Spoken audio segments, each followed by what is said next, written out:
Hey,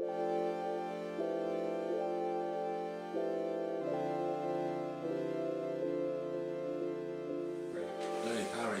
Alright, Jim. So, what we're going to be talking about is Instagram and mobile phones killing photography. Well, it's a good question, that, isn't it? Yeah. I subscribe to a Facebook page that will remain unnamed, and there is a real clash between the old and the new world, or the kind of commentary and the debates and kind of dialogue that goes on there. It's quite interesting, and it really is kind of clash of the titans in many ways. I think there's a lot of people out there who are probably of my age, who grew up with Hasselblads and film and Mamiyas and 120 rolls of film and light meters and Polaroids, and they have real problems with adjusting to this new way of taking photographs. So I think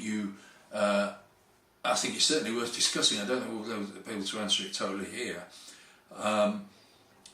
But there are those, without pointing the finger, there are some of those people who probably were saying the idea of taking photographs without film would never catch on, and that we would constantly be going by rolls of Kodak and Ilford and those companies would never would continue to process and to produce and process that kind of film, when clearly that has gone now. The idea of digital photography is just very much the norm.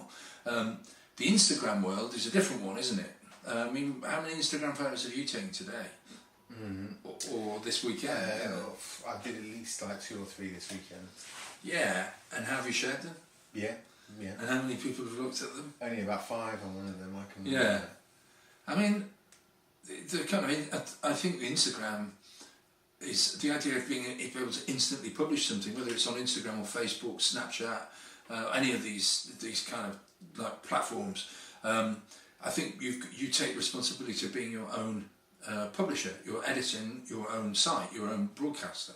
You're a broadcaster, so you should take responsibility. I think that what's attractive about it all is it is so impulsive and so reckless and so kind of ultimately pointless, which is not a bad thing. A bit like public service TV, is it public access TV these days in the US, where Wayne's World came out of, where two kids in a garage just making up a TV program. They're like us now in your kitchen. But I like the instantness of it, and that's the bit that's the kind of boulder that's rolling down the mountain, and we can't stop it. I think what you take photos of is quite important, and I think that the old school photographers who used to go out with a roll of film and construct images and wait for the light to come around the building and the Ansel Adams kind of logic, I think those people, the care and attention that went into their work is still valid. Anybody can post anything on Instagram. I'm not really interested in whether somebody's having paella in Mallorca this weekend, just because they're on holiday. It's like that's a kind of white trash sort of pursuit, really, isn't it? Just telling people you're on holiday all the time is kind of pretty low end. But if you were going to go out with your mobile phone and take something really valid or really moving, or it could be quite trivial, but really trivial, not nothingy. I think that's as valid as any Hasselblad or 5.4 hounding photographer. And I think that the problem the old world has with the new world is that it seems so disposable and so throwaway. Personally, on my personal level, I love it. I think it's really exciting. I liken it to I know my art history here. Is it 1855? Fox Talbot invents that the camera's become the tool of the wealthy and the rich, and the wealthy no longer commission painters to paint portraits of their family. They hire photographers. So there were those painters who really were walking around going, what are we supposed to paint now? Now the really uninspired ones went out of business. The smart ones became impressionists and said, we're not going to render we're not going to render an image true to life. The way you see it, we're going to render it with the way we feel it and the impression it has on us, and that we're now going through a phase not unlike that, where Wolfgang Tillmans can become one of the world's greatest photographers and celebrated photographers for basically taking photographs of bits of carpet and like washing, the inside of a washing machine, where William Eggleston is considered a fine artist. This is the world we're in now, and I find that really, really exciting. I don't think it is bad for photography. I think it's good for photography. Yeah, I think there's an important point there. It becomes, obviously there's a great skill to taking good photos, and more so with the traditional cameras before, they do everything for you. Yeah. But now I think it's becoming more important about what you choose to shoot, rather than the technical ability to capture what you want, so like an impressionist, yeah, really. Yeah. So like what people, what makes a great photographer is the subject they choose to take a photo of, rather than the ability to capture that image accurately in the way that they want.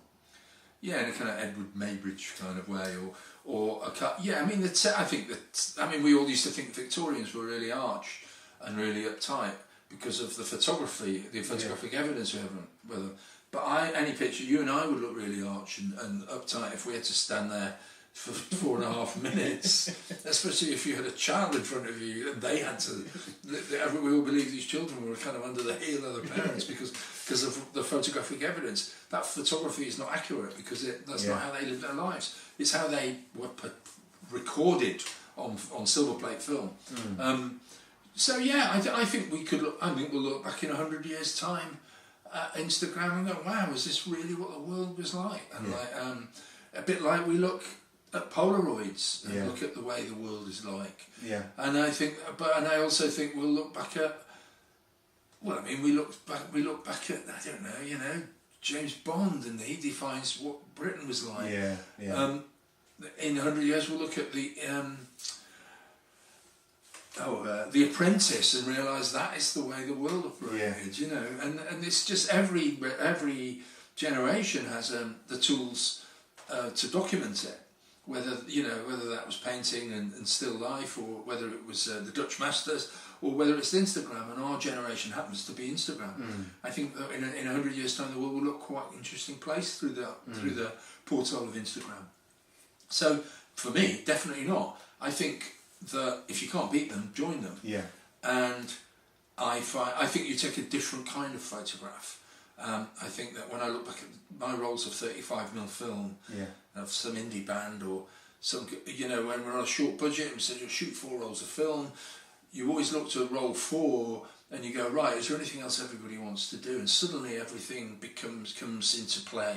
Everybody's focused on the photography, the lens itself, and the last few frames of any 35 roll of film is usually the best, or the most, not necessarily the best, the most organised, the most constructed. And with phones and fast cameras and the Sony I've been shooting, you can just fire away, and you can fire away and wait and see what happens. And somewhere, it's a different type of photography. Yeah. And it will define our generation the same way as I said the Victorians were defined by a certain type of photography.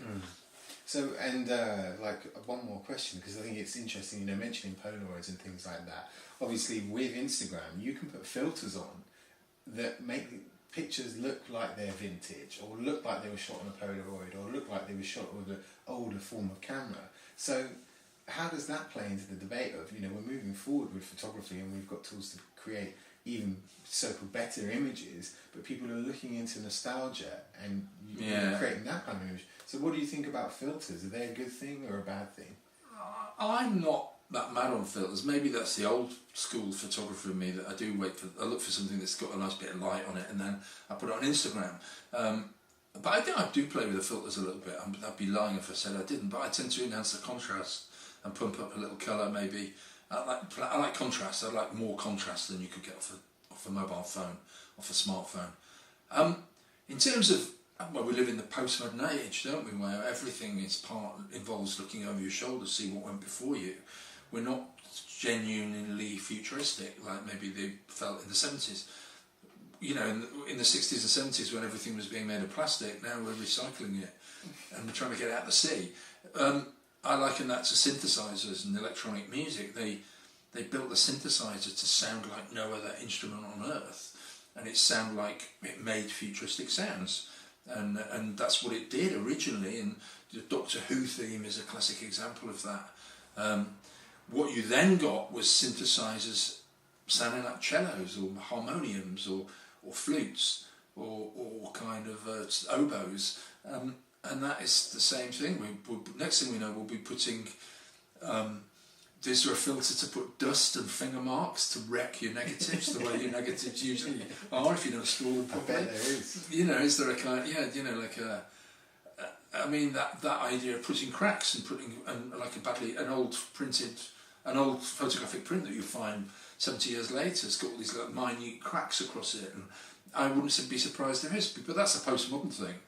I mean, well, that's the irony, isn't it, really, that you have all this technology, you have all these wonderful tools, and the only limitation is the people using the stuff.